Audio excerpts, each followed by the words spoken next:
Hello, welcome back to Miss Smith's art class. Great job on your first project. The cave art turned out amazing. I can't wait to see what you do today with project number 2. We are going to be making art inspired by our neighbor to the north. So you've got a couple hints here. What country borders the United States to the north?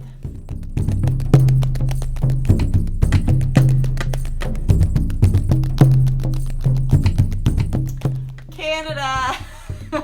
I thought wasn't too hard, was it? If you can't tell, I'm a big fan of Canada.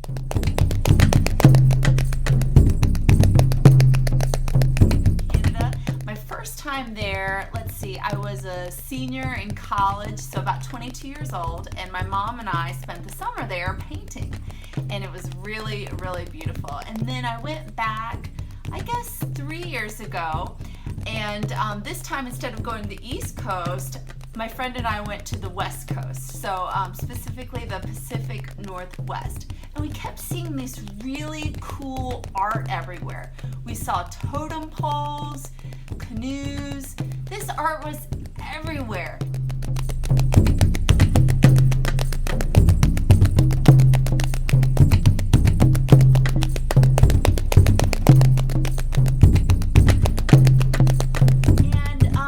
To learn more about it. So this project is based on the art from the Pacific Northwest in Canada.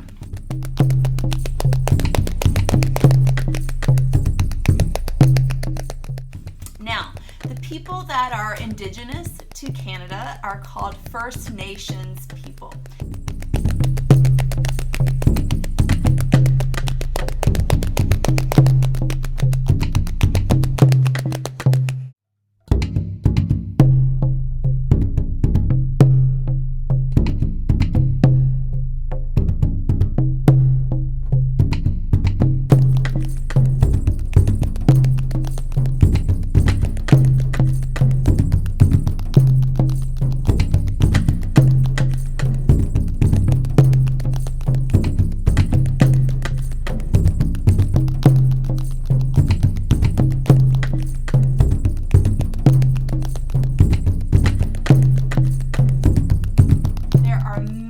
Tribes, different sects of First Nation. There is the Haida, the Algonquin. There's so many different tribes or nations there.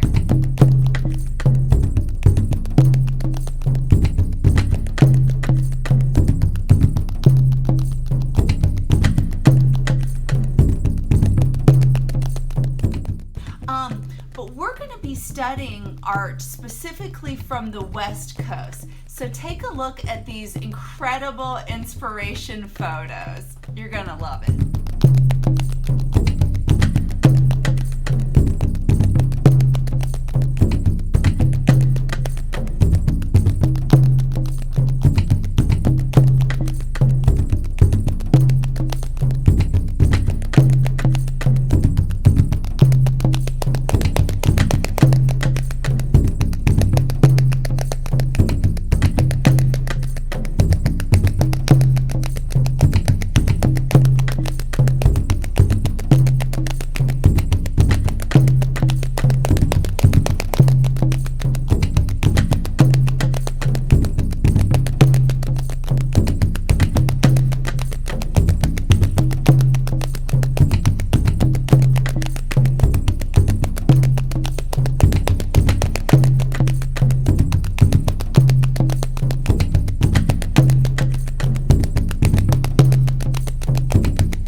What'd you think of that inspirational art? It's really cool, isn't it? It's definitely got a very unique style to it. All the lines are really crisp and neat, so it's kind of different than the cave art, which was pretty sketchy and rough. So this one's very smooth lines, bold shapes. So when you're making this, you want to not just draw shapes, but fill them in with black or red or maybe even blue or green. A very limited color palette with the First Nation art. One reason is because traditionally, Like when they were making this art hundreds of years ago, they would crush up berries for the red coloring, or they would burn stick to get the black charcoal to draw with. So these are traditional materials that they would find from the landscape there. As far as subject matter goes, you can see that the First Nation artists are not married to reality. Like they've changed these shapes around, made them unique looking. So you're not going to necessarily see a realistic animal, but you see a lot of animal inspired art from the First Nation people because they loved nature.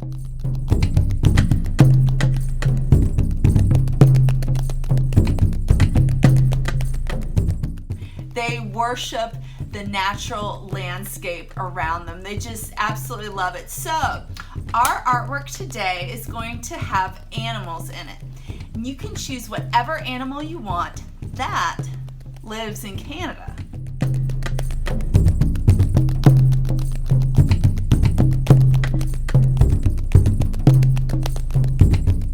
So I don't want to see a cheetah or a lion. Those live in Africa, right? It wouldn't really make sense. Or not a duck-billed platypus or a kangaroo, because those are from Australia. So I've chosen some animals, and you can find their shapes in the Google Classroom. It may make it easier just to see these outlined shapes, but you are not limited to those animals only. I'm going to show you the animal that I am going to use for my artwork, and it's a frog. You are welcome to use this frog as your imagery or any other animal you choose. So let's get ready to draw.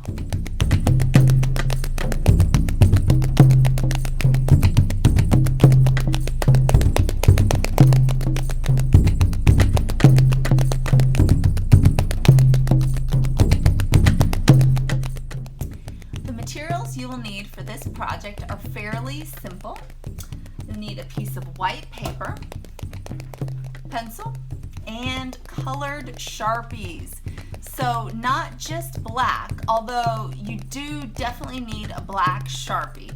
You also need red and maybe blue or green.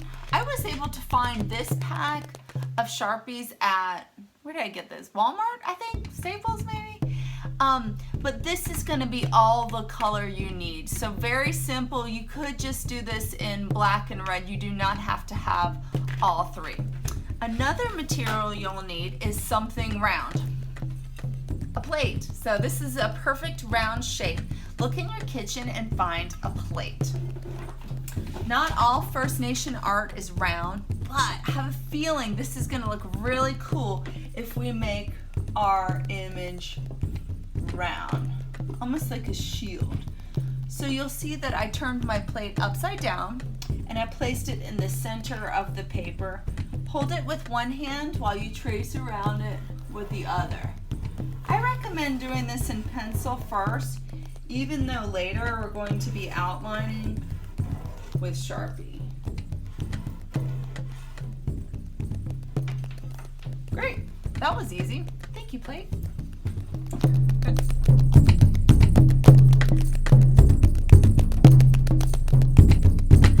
After you have traced your circle, the next step is to draw your animal on the inside of the circle. It is always wonderful practice to draw what you see, to really study an image and to draw what you see. This time, if you want to take a shortcut, you can. And I'm going to give you a little trick. You don't have to do this. You can totally freehand it, but check this out. If you have a computer, iPad, any kind of screen, maybe even a TV, I don't know, you can pull the image up, and again, the animal outlines are in the Google Classroom, so you can choose one of those. If you don't see the animal you like, you could always Google it. So, look, the light from my computer screen allows me to see through my paper. Can you guess what I'm gonna do? Yep, I'm gonna trace it. sorry if that's like offensive to anyone. It's called working smart. I'm going to get plenty creative later, but this is gonna kind of get me through that first couple of steps so that I can move on to the really creative part. So here you go. I'm gonna trace it. You can too if you want.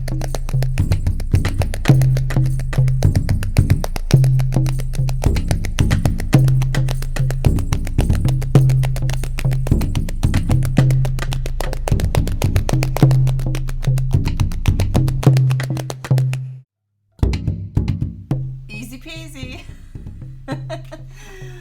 Shh, no one has to know.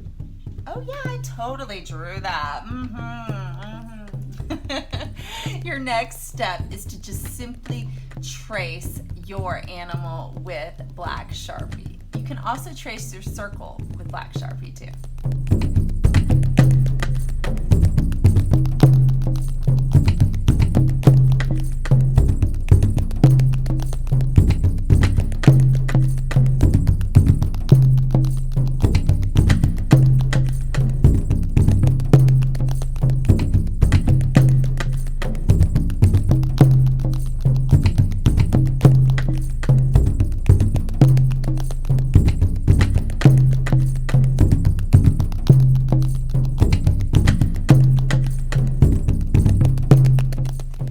The next step is one of my favorite techniques to use in art. So you can use this in lots of other projects moving forward, and it's called line variation.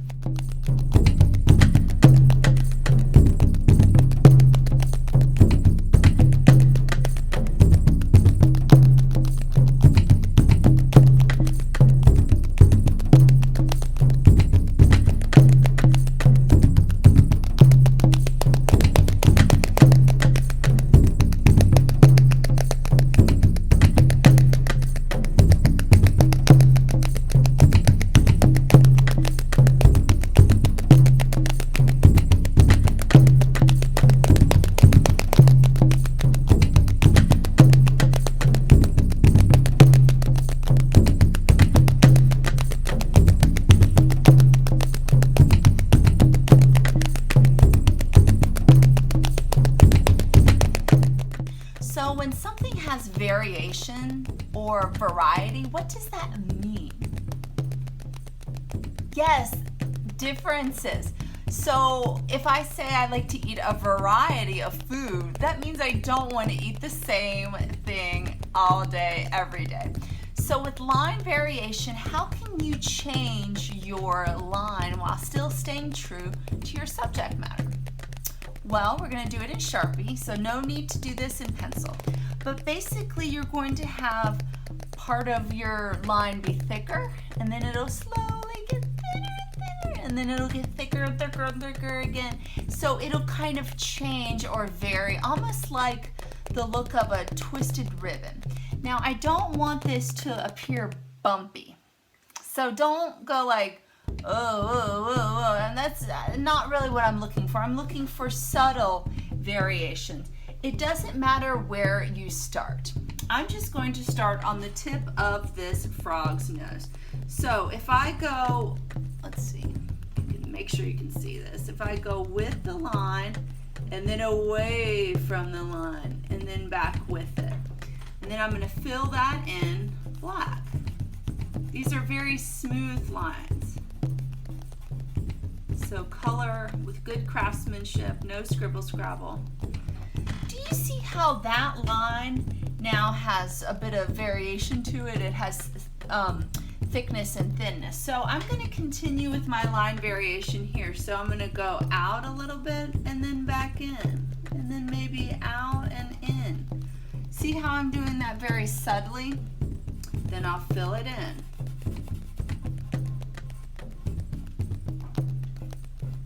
You can also do this technique with the outside circle. It may be just slightly trickier since it's such an even shape, but let me give it a try. Oh, I forgot to say you can go in or out. So I'm going to try going in a little bit first. A very smooth, almost like a crescent shape. like the moon, and then I'll fill that in nice and neat. This gives your line a lot more interest and character. It looks like you really put thought and style into this. So as we're continuing through the First Nation inspired artwork, we'll do this line variation throughout, even in our patterns, even with other colors. So continue with your line variation all the way around.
Line variation makes. It really stands out now and is starting to have a cool style.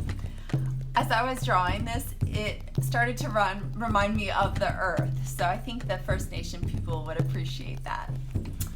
The next step is to start dividing up your spaces. So basically you need to create shapes inside of shapes that then you can put even more shapes or designs inside of that.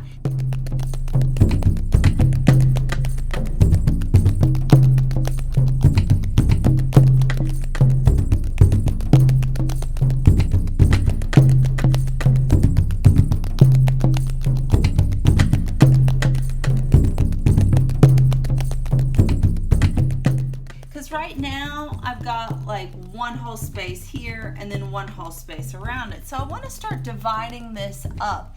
There is no right or wrong way to do this. You can absolutely get creative. I'm seeing right now sort of a round shape in the belly that I might like to accentuate. So I'm going to kind of go here with the curve of his body that's already there. Notice that I'm drawing back again in pencil. And I start by going lightly first, and then I push down harder once I like it. So that will allow me then to put some kind of circular design in the middle. And then now I've already got 3 sections within the frog. You don't have to draw a face, a traditional face on your animal unless you really, really want to. I may hint at the eyes though. I think that would be kind of cool. So I'm going to draw a shape here and a shape here. And once I like it, I can darken it a little bit so you guys can see it. Oh, I definitely want to work with these fingers, these fingertips of the frog. So those will become little shapes here and there, and boom, boom, boom, boom, boom, boom. Let's see, I think that might be enough shapes inside of the frog to start with. So why don't I go ahead and do some shapes in the background. I am just itching to have lines that come out of the fingers, but again, you can draw any kind of shapes you want. Let's see. I want to have a line maybe shooting out. Oh yeah, this is going to be fun. Like he's almost got like laser beams or something shooting out of his fingers. This one I guess will go to his head. Okay, then I'm going to do that here. And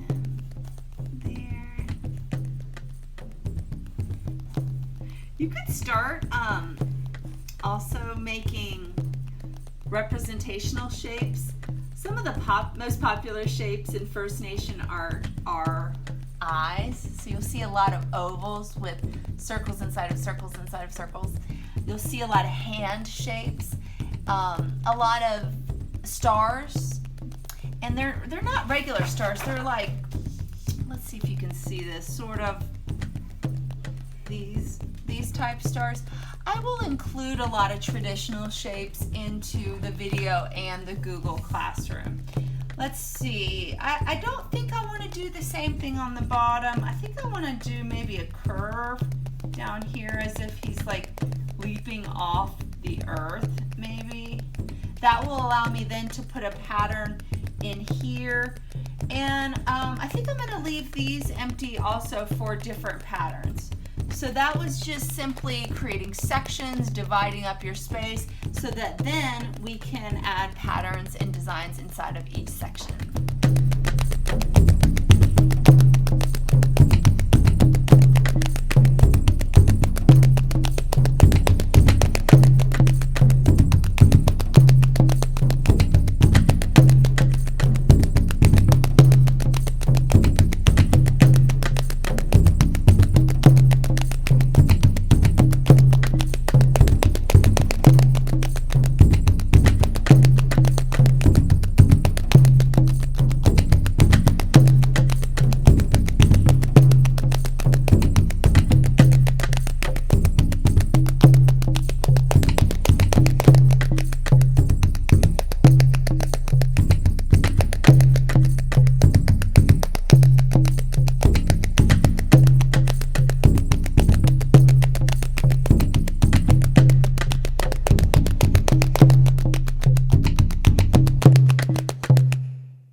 Are starting to really become art and not just realistic everyday picture of an animal. They're really getting creative with a lot of style. The next step after you have outlined and done your line variation all over is to start adding designs inside of each section.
Is to respond to the shape that you're already given. So I kind of started with this circle in the middle. That one really is important to my design because it's right at the middle, right? So it's the focal point, and my eye just keeps getting drawn there. So I think I want to go with some inspiration from nature here, and maybe a sun. A sun would be nice. I'm going to go into my other two colors since, you know, Canada. All right. You're welcome to freehand these with pencil or dive right into Sharpie.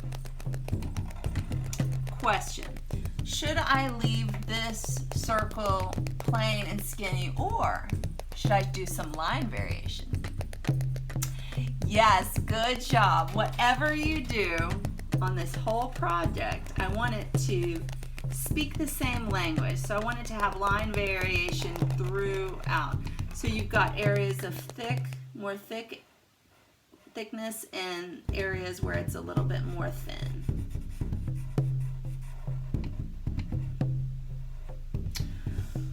For my son, I want to have rays that come out. So I think I'll start with the red and maybe do kind of triangle shapes going up and down. Ooh, it almost looks like an eye. Oh man, an eye would have been interesting to put in the middle here, wouldn't it? All the way around. And I'm gonna switch to blue, so it's something different. Let's see, should I do 2 in the middle? Yeah, I think I'll do 2 here on each side. 1 and 2. Fill these in. You can see how I'm really trying to have good craftsmanship and stay inside the lines. One goal for this project is have about an even amount of color versus white paper. So you can tell that we're not painting or coloring the white, we're just leaving the white paper showing through. So as you're making your patterns and designs, don't cover all the white up. You need that space in between to let the paper breathe, and it'll help your colors to stand out, especially with Sharpie. Sharpie gets awfully dark.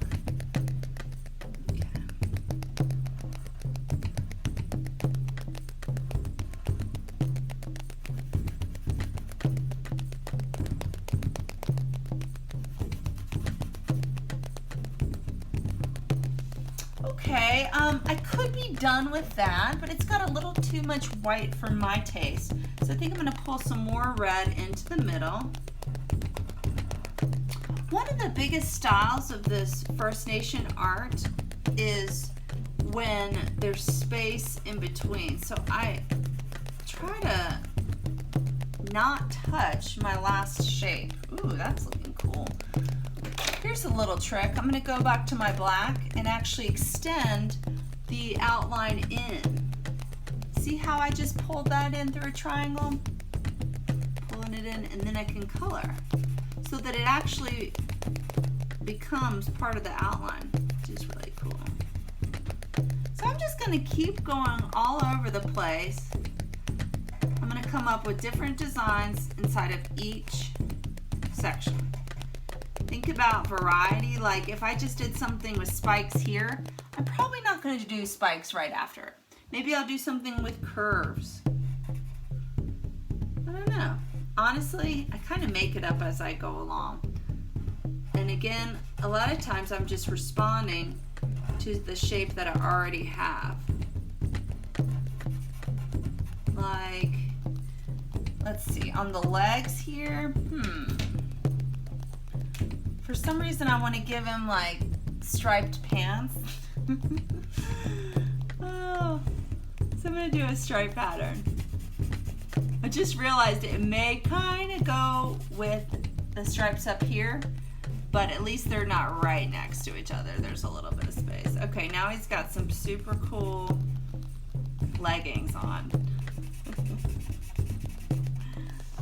All right, you get the picture. Make sure you're leaving space in between. Respond to the shapes that are given. When in doubt, just draw a smaller shape inside and fill it in. And it will look awesome. Time lapse starting now.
Nation art.